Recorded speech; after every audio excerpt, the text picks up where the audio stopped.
pero pues a veces le toca a uno contestar las llamadas que son importantes.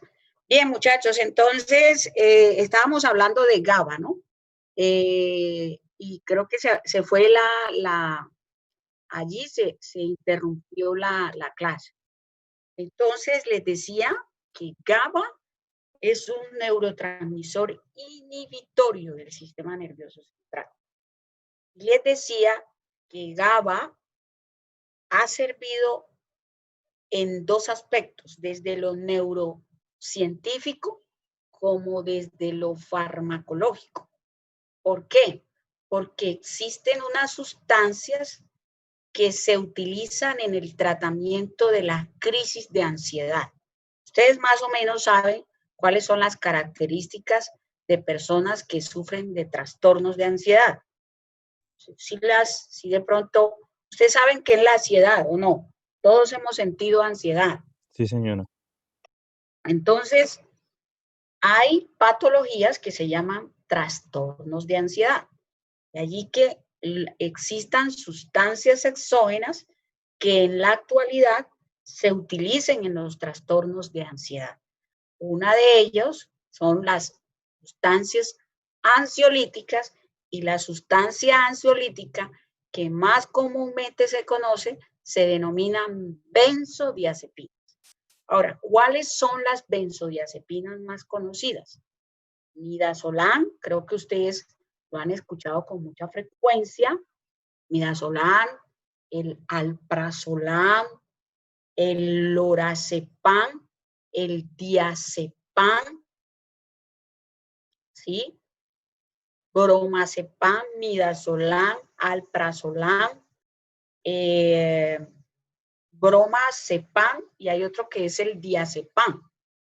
Diazepam se utiliza con mucha frecuencia en el tratamiento de las crisis convulsivas. ¿Por qué?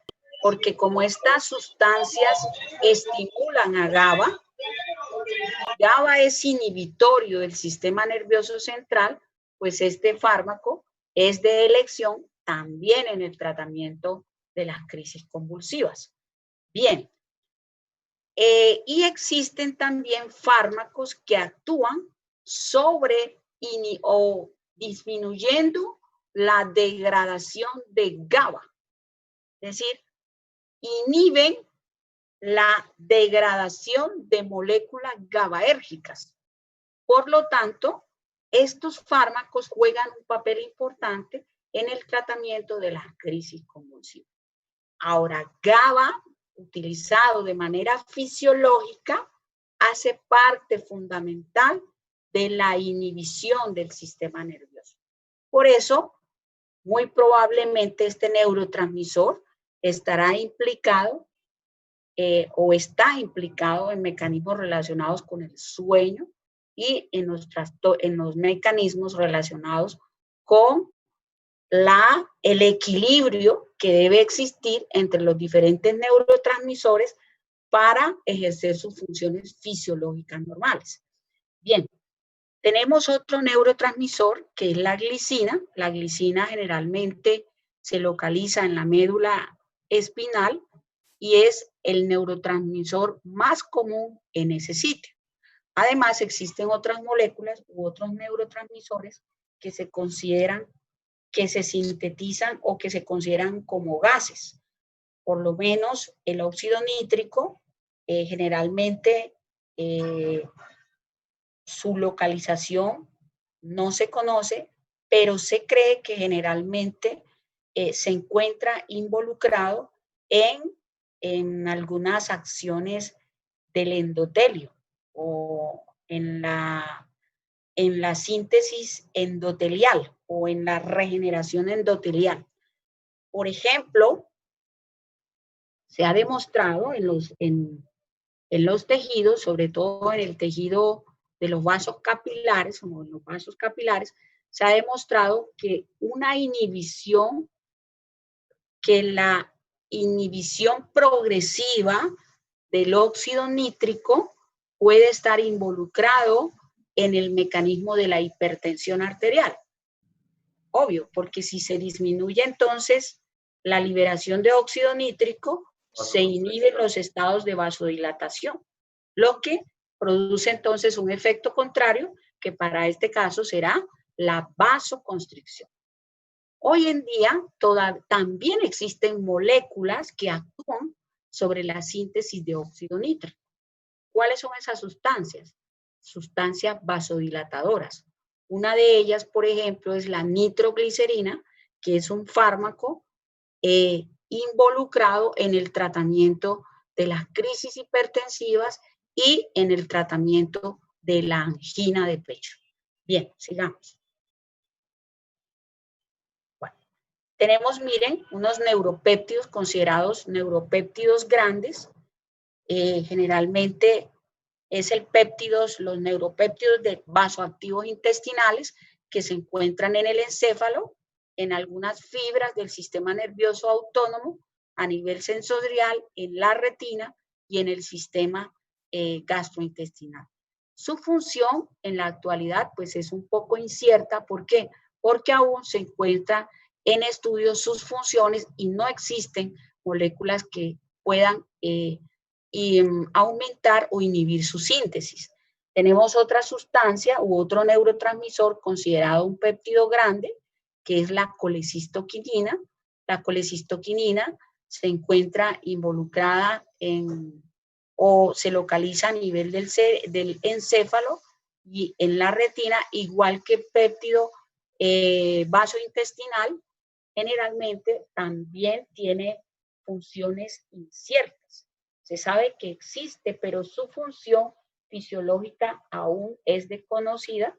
¿Por qué? Porque existen otras moléculas mucho más específicas que tienen otras acciones a nivel de este sistema.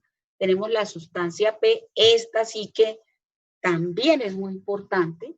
Ella generalmente se encuentra en el encéfalo, también se encuentra en la médula espinal y está relacionada en las rutas del dolor, en la vía del dolor, las rutas sensoriales del dolor. Entonces, si mal no estoy, yo recuerdo que yo les había explicado este mecanismo. Sin embargo, voy a tratar de retomarlo un poquito. Entonces tenemos aquí, mire, una terminación nerviosa. Tenemos una fibra que se llama la fibra aferente primaria o fibra aferente tipo C. Y aquí finalmente tenemos la médula espinal. Ese impulso que viaja a la médula espinal genera la síntesis de moléculas o de neurotransmisores. Recuerden que miren que ya está en la médula espinal, ¿no? Y entonces genera la liberación de unas moléculas implicadas en estos mecanismos. Una molécula que es la noradrenalina, por eso yo les decía, creo en la clase pasada les decía que la noradrenalina pues vasoconstrictora, por eso el dolor genera aumento de la presión arterial. También hay liberación de esta sustancia que se encuentra directamente involucrada en mecanismos de dolor, la sustancia P. Tenemos otra sustancia que se llaman las prostaglandinas, que generalmente se involucran en mecanismos de inflamación. Tenemos también otra molécula que es precursora de noradrenalina, que es la dopamina, y también tenemos otra molécula que es excitatoria del sistema nervioso central, que es el glutamato. Y aquí en las terminaciones nerviosas tenemos unas sustancias que son causantes de la irritación que se llaman las bradicininas. ¿Qué hacen las bradicininas? Pues son sustancias responsables de mecanismos de irritación nerviosa. La sustancia P también se libera a nivel del tracto gastrointestinal. Fíjense que es excitatoria, por eso en mecanismos de hambre, de sed, de dolor, se aumenta la síntesis de sustancia P, y eso hace que se encuentre involucrada en todos esos mecanismos que tienen que ver con el dolor, con la sed y con el hambre. ¿Por qué? Porque ustedes también lo van a encontrar a nivel del tracto gastrointestinal. También se encuentran las encefalinas. Y entonces las encefalinas se encuentran en diferentes regiones, también del sistema nervioso central, en la retina, en el tracto gastrointestinal. Ellas bloquean, es decir, son mayormente inhibitorias y actúan sobre receptores opioides para bloquear el dolor. Es decir, que en los mecanismos, a nivel del sistema nervioso central, pues tendremos unos receptores o unas moléculas endógenas llamadas encefalinas. ¿Qué hacen esas encefalinas? Esas encefalinas actúan a través de unas moléculas que se llaman las endorfinas, las apomorfinas y las dimorfinas. ¿Ellas qué son? Moléculas precursoras opioides y que se sintetizan en ciertas circunstancias fisiológicas. Ejemplo, en la actividad física, les decía, en aquellas actividades que nos producen placer. Por ejemplo, en el coito sexual, se liberan encefalinas. Las endorfinas generalmente se encuentran también en varias regiones del sistema nervioso central, en la retina y en el tracto gastrointestinal. Las endorfinas se encuentran o son inhibitorias, bloquean sensaciones del dolor, de allí que, por ejemplo, cuando hacemos ejercicio, liberamos endorfinas. Y eso es lo que nos hace sentir sensaciones de placer o sensaciones de bienestar.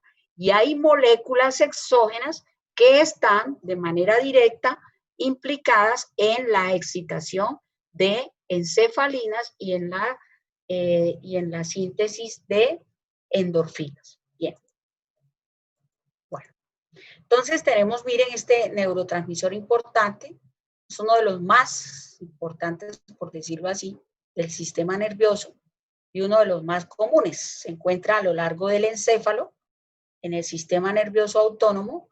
Es visto como un neurotransmisor de tipo excitatorio, pero también puede ejercer una acción inhibitoria dependiendo de la sinapsis en la que actúe. Entonces yo puedo decir que yo puedo inhibir la síntesis de acetilcolina, que es un neurotransmisor que actúa directamente en la unión neuromuscular. Por eso existirán sustancias exógenas que inhiban la síntesis de acetilcolina. Entonces yo puedo decir, una sustancia relajante neuromuscular inhibe la síntesis de acetilcolina. Es decir, ¿a quién inhibe? A la acetilcolinesterasa, para que no se forme acetilcolina a partir de colina y acetato. ¿Sí? Entonces, puedo inhibir para decir, en este caso estaría utilizando una función inhibitoria. ¿Y de qué depende la función inhibitoria o excitatoria? Dependerá del tipo de sinapsis en la que actúe. Entonces, miren que aquí tenemos, recordemos, la acetilcolina, pues es el principal neurotransmisor en el parasimpático. Luego, en el parasimpático tenemos dos tipos de receptores. Unos receptores que se llaman receptores colinérgicos y unos receptores que se llaman muscarínicos. Y entonces, el principal neurotransmisor de ese sistema parasimpático será la acetilcolina, que se encuentra involucrada en acciones que tienen que ver con el músculo liso, del corazón y de las glándulas. Entonces, ella o este neurotransmisor generará acciones contrarias a las del parasimpático. Por ejemplo, si el simpático aumenta la presión arterial por acción de la noradrenalina, el parasimpático genera disminución de la presión arterial por acción de la acetilcolina. Corazón, pasa lo mismo con el corazón, por ejemplo, con la velocidad de conducción en el nodo sinusal, que en el simpático aumenta, pero que en el parasimpático disminuye. Ahora, lo importante es que ustedes tengan claro que siempre debe haber un equilibrio, ¿sí? Debe haber un equilibrio entre el simpático y el parasimpático. La acetilcolina, miren que del sistema nervioso central hace parte fundamental de las glándulas sudoríparas, de unas sustancias llamadas adrenoreceptores, que son receptores beta, sobre todo el receptor beta 1, que además a nivel coronario, que también hace parte, óigase bien, o desde el punto de vista fisiológico podemos decir que es el principal neurotransmisor de la unión preganglionar en el simpático, pero que en la sinapsis tiene una fibra postganglionar, que es la fibra que desprende otro neurotransmisor que se llama noradrenalina. Ahora, los receptores para noradrenalina se llaman adrenoreceptores, o alfa-adrenérgicos o beta-adrenérgicos. Alfa y beta, dependiendo del tipo de receptor. Entonces, por ello decimos que la noradrenalina es un neurotransmisor común tanto para el simpático como para el parasimpático. Exactamente ¿por qué? Porque es el neurotransmisor de la fibra preganglionar y de la fibra preganglionar tanto del simpático como del parasimpático.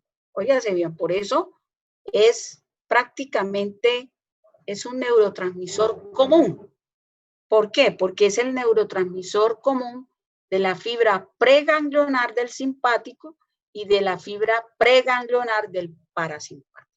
Sin embargo, el neurotransmisor implicado en la unión postganglionar del simpático es la noradrenalina. Y el neurotransmisor también del parasimpático será entonces la acetilcolina. Por lo tanto, acetilcolina se encuentra tanto en la fibra pre y en la, o sea, en ambas fibras preganglionares del simpático y del parasimpático. Pero además hace parte de la fibra postganglionar del parasimpático. ¿Está claro eso, muchachos? Hola. Sí, profe. Bien.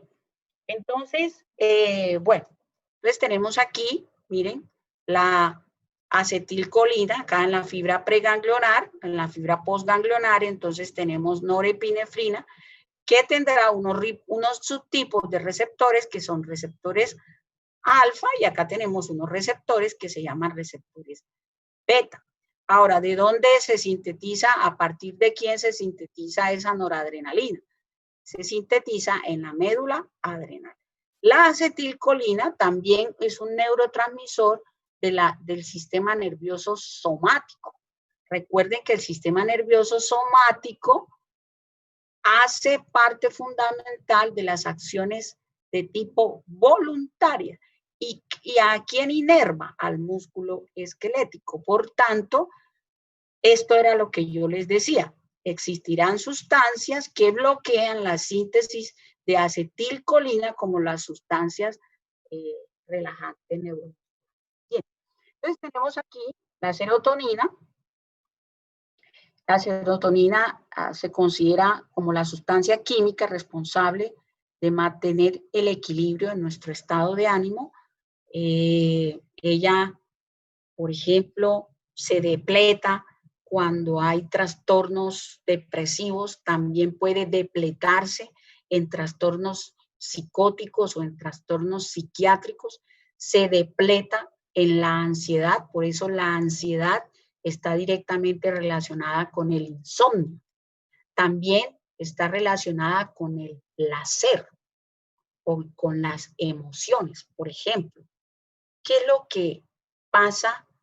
Yo les hago una pregunta. Después del coito, ¿qué pasa? Sueño. Da sueño. Hay una liberación de serotonina. Hay liberación de serotonina. Por lo tanto, Por eso se produce produce sueño. sueño, exactamente.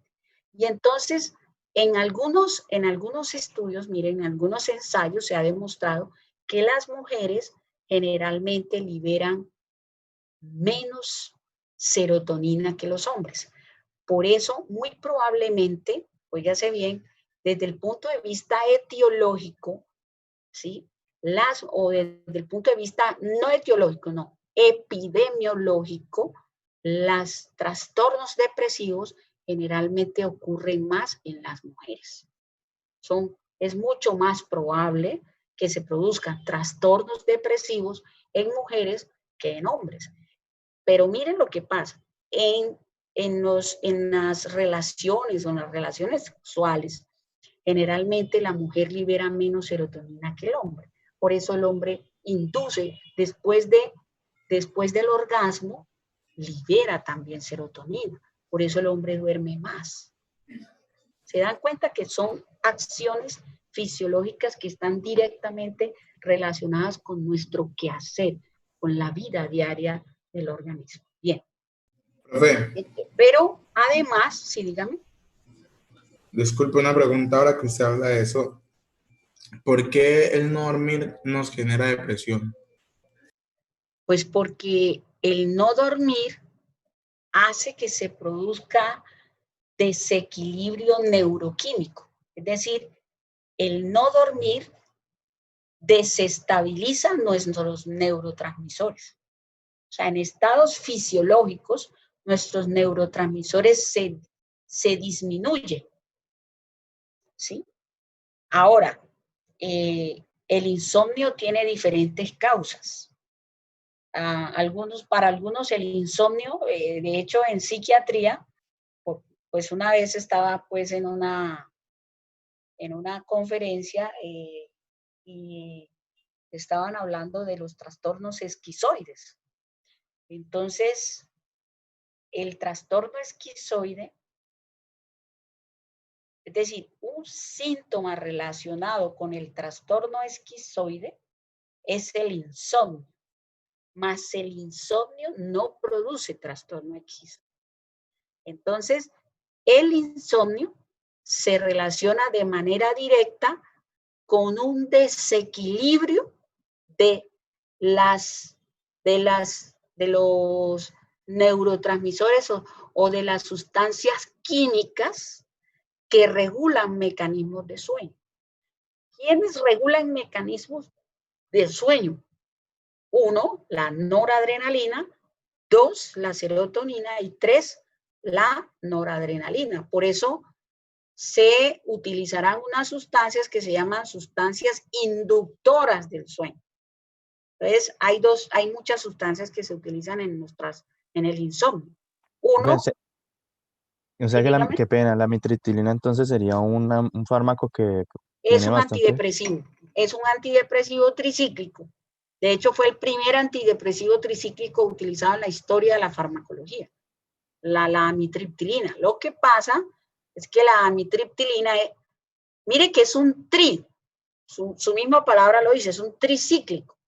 ¿Qué hacen los tricíclicos? Ellos inhiben la recaptura de los tres neurotransmisores que hacen parte fisiológica de mecanismos involucrados en el sueño. La noradrenalina, la serotonina y la dopamina. Entonces ellos inhiben que se recapte, por eso se llaman tricíclicos, y entonces ellos te van a producir sueño. Por eso la amitriptilina se utiliza en el insomnio transitorio, se utiliza en el tratamiento de la ansiedad, en el tratamiento de la depresión y como sustancia sedante y relajante muscular. De allí que la amitriptilina se utiliza también en el tratamiento antimigrañoso. O sea que no necesariamente es para persona, o sea, puede ser para una persona ansiosa. Exactamente. No necesariamente, o sea, no necesariamente es para la ansiedad, pero se puede utilizar en el tratamiento de la ansiedad. En la ansiedad, en la depresión, en el dolor, sobre todo en el dolor neural, porque relaja, es relajante. Como atraviesa muy bien la barrera hematoencefálica, también puede ser una sustancia sedante. Entonces se utiliza también en el sueño, en el tratamiento del insomnio transitorio. ¿Cuál es el sueño transitorio? El insomnio transitorio, el que generalmente aparece durante 3 a 5 días. Entonces utilizamos el fármaco de 3 a 5 días, pero generalmente a dosis bajas, porque a dosis altas tendrá un efecto antidepresivo. ¿Está bien? Muchas gracias. Bien, entonces se considera la serotonina, dijimos que se considera comúnmente como la sustancia química responsable de mantener un equilibrio en nuestro estado de ánimo. Hay alimentos ricos en serotonina. Entonces, miren, por eso nosotros tomamos, por ejemplo, cuando queremos tener niveles elevados de serotonina y que podamos dormir bien, nosotros somos lo que comemos. Entonces, una dieta sana, rica en ciertos alimentos, nos proveerá de serotonina. Entonces, los bananos, por ejemplo, por eso muchas personas, sobre todo las medicinas alternativas, utilizan la concha de banano, la lavan, la concha de banano, la meten en agua, la ponen en infusión y la utilizan en aquellas sustancias que, en aquellos pacientes que sufren de trastornos del sueño. Entonces, la banana, el banano, las hojas verdes, las espinacas también son ricas en serotonina, las nueces, el maní. Por eso el maní, por ejemplo, los pacientes que sufren de depresión los ponen a comer maní. ¿Por qué? Porque el maní es rico en serotonina. Bien, la avena, la pimienta o el pimentón también es rico en serotonina, la avena, el agua y los batidos verdes. Entonces, por ejemplo, inclusive la leche tiene algunas moléculas que están relacionadas con la síntesis de serotonina. Por eso cuando usted no puede dormir, usted hace ejercicio, se baña, toma un vaso de leche con espinacas y eso muy probablemente estará relacionado con la inducción del sueño. Aunque yo no soy muy de la medicina biológica, yo soy más de la medicina biológica, no soy de la medicina tradicional, pero sí es bueno complementar la terapia biológica con la terapia alternativa. Siempre ha dado muy buenos resultados. Lo que no es bueno es solamente incluir la terapia alternativa como tratamiento, sino es la interacción entre esas dos ramas. Con respecto a otras actividades que estén relacionadas con la liberación de serotonina, por ejemplo, las actividades al aire libre, el reír constantemente produce liberación de serotonina. Y además de eso, actividades físicas como el caminar, sobre todo caminar al aire libre, también nos hace liberar serotonina a nivel de nuestro sistema nervioso. Profe, una Aparece pregunta. Sí, dígame, mija. Cuando una persona sí sufre del síndrome de serotonina, ¿ahí cómo se controla? ¿Cuál síndrome de serotonina? Síndrome serotoninérgico. Sí, eso. No, pero el síndrome serotoninérgico es otra cosa. El síndrome serotoninérgico se produce con la utilización de algunas sustancias farmacológicas. Se llama el síndrome serotoninérgico fatal, donde se toma inhibidores de la monoamino oxidasa con inhibidores de la recaptación de serotonina. ¿Sí? Entonces, el síndrome serotoninérgico se utiliza más o se produce con la interacción farmacológica. ¿Por qué? Porque existen inclusive algunos, por ejemplo, los inhibidores de la monoamino oxidasa que metabolizan a la noradrenalina y que también están implicados de manera indirecta con el metabolismo de serotonina. Entonces, como cuando se inhibe la serotonina, que inhibe, no, verá, ¿cómo se lo explico? El síndrome serotoninérgico es básicamente una interacción que puede producir, una interacción farmacológica que puede producir, por ejemplo, crisis hipertensiva. Y puede ser fatal, puede producir colapso cardiovascular y también puede producir hipertermia. ¿Listo? Ese es el síndrome serotoninérgico. Pero el síndrome serotoninérgico tiene otro tratamiento farmacológico. Esto no tiene nada que ver con eso, ¿o sí? Hola. Hola, profe. No, profe, solo preguntaba, qué pena. Gracias. No, ese es pues, síndrome serotoninérgico es eso, se produce por interacción de dos sustancias farmacológicas. Una inhibe a la otra y en ese proceso de inhibición una potencia el efecto de la otra. Entonces produce liberación noradrenérgica y esa liberación noradrenérgica me va a producir aumento de la resistencia periférica, me va a producir aumento de la síntesis noradrenérgica, me puede producir inclusive hipertensión arterial, crisis, emergencia hipertensiva e inclusive me puede producir sangrado intracerebral por aumento de la resistencia periférica. Pero no tiene nada que ver con la serotonina. ¿Está claro? O sea, sí, serotonina sí fisiológica, pero mediada por fármacos puede producir síndrome serotoninérgico. Por eso se llama síndrome serotoninérgico fatal. ¿Sí? ¿Sí me entendió ahorita? ¿Ahora sí? Sí, profe, gracias. Dale, listo. Entonces, la histamina es liberada por células inmunes, o sea, las células cebadas de los mastocitos. ¿Y para qué nos sirve la serotonina? Porque esa serotonina, ¿qué papel juega? Juega un papel importante en el suministro de sangre, en una determinada lesión y para responder ante una sustancia extraña en el cuerpo. Fíjense, por ejemplo, la picadura de una avispa nos puede producir liberación de histamina. Pero esa exagerada liberación de histamina requerirá también, en algunas circunstancias, requerirá de algunos fármacos que bloqueen a su síntesis. Ustedes van a encontrar, por ejemplo, serotonina en el encéfalo, van a encontrar también serotonina en el tejido gástrico, van a encontrar serotonina en el tejido pulmonar, van a encontrar histamina también en el útero, ¿sí? Y entonces existirán sustancias farmacológicas que bloquean el exceso de actividad histaminérgica.